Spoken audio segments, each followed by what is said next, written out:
अस्सलाम वालेकुम साथियों, मैं हूं डॉक्टर फ़हीम मकबूल। क्या आपको पता है किडनी फेलियर क्यों होता है? पाकिस्तान भर में बहुत सारे लोग किडनी फेलियर में मुब्तला हैं और उनको अभी तक सही इलाज नहीं मिल सका। सही इलाज क्यों नहीं मिल सका, उस बारे में बात करेंगे आज। बात करते हैं एलोपैथी के हवाले से। एलोपैथी में कोई एक ऐसा मरीज़, पूरे पाकिस्तान की बात करता हूँ, कोई एक ऐसा मरीज़ जो एलोपैथी मेडिसिन इस्तेमाल की हो जिसने और वो ठीक हो गया हो। आपका कोई अजीज़ जानने वाला जो गुर्दे की बीमारी में मुब्तला हो। गुर्दे की बहुत सारी बीमारियां हैं। आज हम जिस बीमारी के बारे में बात करने वाले हैं वो किडनी फेलियर। किडनी फेलियर में ऐसी कौन सी सिम्टम हो सकती हैं जो मरीज़ को मुशाहिदा करनी चाहिए और उसको फ़ौरन अपना ट्रीटमेंट स्टार्ट कर लेना चाहिए। बहुत सारे लोग इसको इग्नोर कर देते हैं और जब लास्ट स्टेज पर पहुंच जाते हैं तो फिर उसका कोई हल नहीं नज़र आता। तो फिर लोग टोटकों की तरफ भागते हैं, हकीमों के पास, होम्योपैथी डॉक्टरों के पास। जब एंड स्टेज पर पहुंच जाता है मामला, तो मैं बात करता हूं एंड स्टेज और उससे पहले एलोपैथी के हवाले से, होम्योपैथी के हवाले से, फिर इसके जो रोज़मर्रा की रूटीन चेंज की जा सकती है। हम सब बातों का अहाता करेंगे आज। तो शुरू करते हैं। एलोपैथी के हवाले से बात करें, कोई एक मरीज़ पाकिस्तान भर में ऐसा नहीं मिलेगा जो कि किडनी फेलियर में जा रहा हो और वो कहे कि मैं जनाब मेडिसिन खा रहा हूँ, मैं ठीक हूँ। ऐसा नहीं हो सकता। मेडिसिन बढ़ती जाएगी, उसकी डोज बढ़ती जाएगी, उसकी पोटेंसी बढ़ती जाएगी और बढ़ते बढ़ते वो जो काम है वो डायलिसिस पर चला जाता है और फिर अल्लाह याफ़, जब तक मरीज़ मर नहीं जाता डायलिसिस उसकी ज़िंदगी का हिस्सा बन जाते हैं। कोई शाज़ो नाज़र कोई ऐसा बंदा जिसकी डाइट अच्छी हो जाए या जो न्यूट्रिशन अच्छी ले रहा हो, बच जाए तो बेहतर है। लेकिन अमूमन एलोपैथिक डॉक्टर जो हैं वो बंदा मरे बगैर जान नहीं छोड़ते। अब हम बात करते हैं होम्योपैथी के हवाले से। उससे पहले हम बात कर लेते हैं फेलियर होता क्यों है। किडनी फेलियर के अंदर 7 ऐसी सिम्टम्स हैं जो हर मरीज़ को अपने अंदर मुशाहिदा कर लेनी चाहिए ताकि वो बेहतर जांच कर सके अपनी और फिर इसके मुताबिक वो अपने टेस्ट करवा सके कि वो कहाँ पर खड़ा है किडनी को लेकर। किडनी हमारे जिस्म का जनाब फ़िल्टर का एक निज़ाम है। फ़िल्टर वो खून को साफ़ करती है, उसके अंदर से पानी और गंदे जो मादे हैं उसको निकालने को काम करता है गुर्दा, जो है दोनों गुर्दे। तो अगर उसके अंदर खराबी आना शुरू हो जाए तो कौन सी सिम्टम ऐसी आ सकती हैं वो हम आज डिस्कस करते हैं। पहले नंबर पर जब आप ऐसा होगा तो पेशाब में झाग बनना शुरू हो जाती है। जब झाग बनना शुरू हो जाए तो समझ लें कि प्रोटीन जो है वो यूरिन में ज़्यादा निकल रहा है, उसको फोमी यूरिन भी कहते हैं। अगर आपको झाग बनने का मसला नज़र आ रहा है तो फ़ौरन इसको हल्का ना लें, फ़ौरन डॉक्टर से रुजू करें। दूसरे नंबर पे दूसरी सिम्टम इसकी ये है कि आँखों के नीचे इस जगहों पर, पाँवों पर स्वेलिंग आना शुरू हो जाती है, तो ये भी समझ लें कि खतरे की अलामत है और आपको मसला गुर्दे का स्टार्ट होने वाला है। तीसरी सिम्टम है सांस फूलना शुरू हो जाता है। चौथी सिम्टम है वॉमिटिंग और के और भूख नहीं लगती है, अगर खा लिया जाए तो इस तरह की सिम्टम पैदा होना शुरू हो जाती है। नेक्स्ट हम बात करते हैं इसके रहने लगती है, सुस्ती गुनूत भी रहने लगती है और जोड़ों के अंदर और जो हड्डियों के अंदर भी खारिश होने के इम्कानात होते हैं। हाँ, पेशाब बहुत ज़्यादा रोकने से भी ऐसे सिम्टम आ जाते हैं। पेशाब खुलकर नहीं आता, बार बार रात को पेशाब आता है और खुलकर नहीं आता, थोड़ा थोड़ा आएगा। ये भी किडनी फेलियर की जाने की तरफ एक निशानी है। अब हम बात करते हैं ऐसा होता क्यों है। ये बीमारी अपना गुर्दों की फेलियर की आती क्यों है, गुर्दे नकारा होने की वजूहत क्यों होती हैं ऐसी। सबसे पहले नोट रखिए, हाई ब्लड प्रेशर।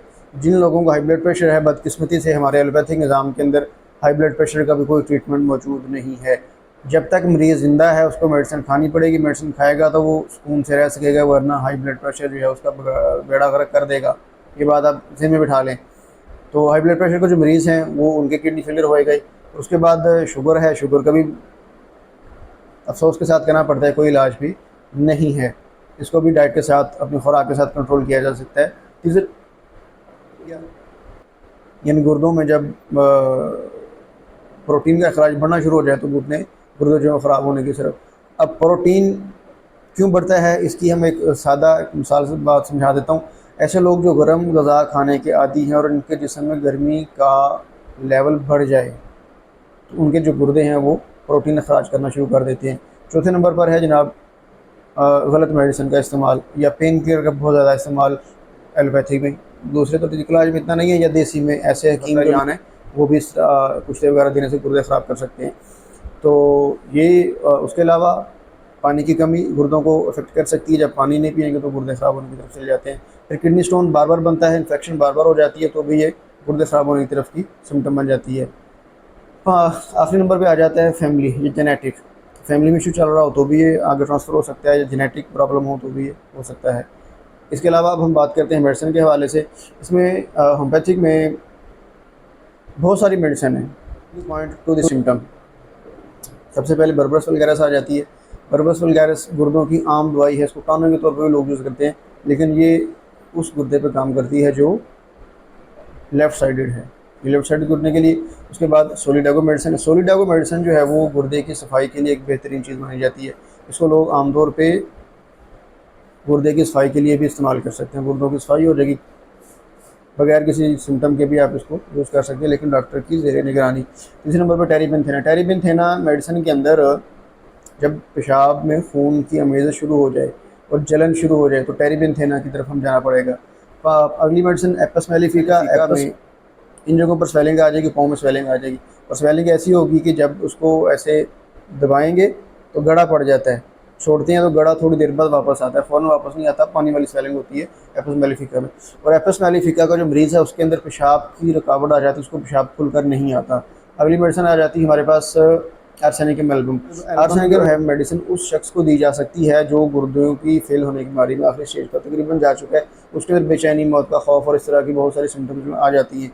इसके साथ एल सीरियम, ये भी मेडिसिन गुर्दों के फेल होने की जो आखिरी स्टेज है वहाँ से गुर्दों के मरीज़ को वापस उसकी नॉर्मल ज़िंदगी में लाना, ये दोनों मेडिसिन में बड़ी कारआमद है। बाकी भी हैं लेकिन दोनों का बहुत बड़ा रोल है। अगले नंबर पर आ जाती है यूरेरिया। यूरिया मेडिसिन जो है, ये यूरिया और क्रिएटिनिन को कंट्रोल करने में बेमिसाल है, इसका कोई आसानी नहीं है। ये दोनों मेडिसिन यूरिया, क्रिएटिनिन और यूरिया को यूरिया मेडिसिन कंट्रोल करती है। अगले नंबर पर आ जाती है plumbum metallicum. Plumbum metallicum medicine जो है ये गुर्दों के आसाबी निज़ाम को कंट्रोल करती है। गुर्दों के साथ आसाबी कमज़ोरी हो जाए तो प्लम्बम मेटालिकम दी जा सकती है। बात करते हैं ऐसी कौन सी डाइट ली जा सकती है जो गुर्दों को बीमारी के वापस लाने में मुआवन हो सकती है। बिल्कुल हल्की फुल्की गज़ा लें, ऐसी गज़ा जो जल्द हज़म हो। पानी रोज़ाना ज़्यादा से ज़्यादा जितना पी सकते हैं वो पानी पिए। सब्ज़ियाँ खाएँ, ताज़ा खाएँ, फ्रेश खाएँ, उबाल के खा लें। मिर्च मसाले जान छोड़ दें चीज़ों की, अगर ज़िंदगी चाहते हैं तो। नहीं तो फिर टीका तो है, ये टीका लाओ, ड्रिप लाओ, तो लगे रहो जनाब, डायलिसिस करवाए रहो। एक तकलीफ़ दें अमल है डायलिसिस, ठीक है। तो नॉर्मल ज़िंदगी पर आ जाएँ, बहुत सारी बीमारियों से बचे रहेंगे। अगर वीडियो अच्छी लगी हो लाइक करें, शेयर करें, सब्सक्राइब करें। मिलते हैं किसी नई वीडियो में, तब तक के लिए अल्लाह हाफ़िज़।